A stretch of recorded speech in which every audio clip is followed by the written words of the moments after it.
সাভারের এই শহরে অর্থাৎ নগরায়নের একটি ব্যস্ততম শহর। কৃষি এখানে চলছে সমতালে।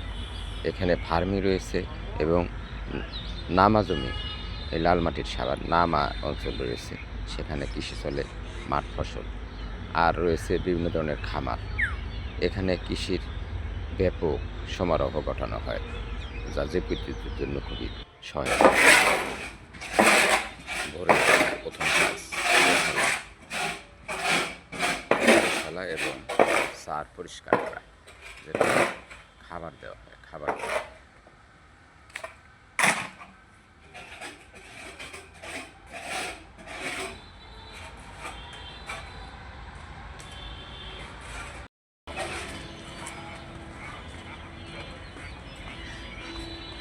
কৃষি খামারের উপজীব্য কীভাবে এই ভোর বেলায় খামারিদের কি কাজ, তা আপনাদেরকে আংশিকভাবে অবহিত করি। এই গোবর গোশালা থেকে তারা একটি নির্দিষ্ট জায়গায়, যেখানে পচন ক্রিয়া সম্পন্ন করা হয়, সেখানে ফেলতেছে।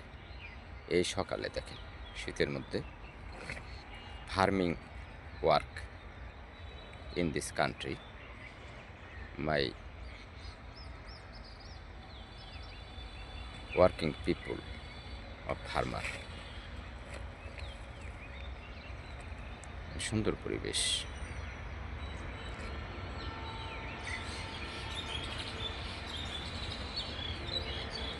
হাঁস।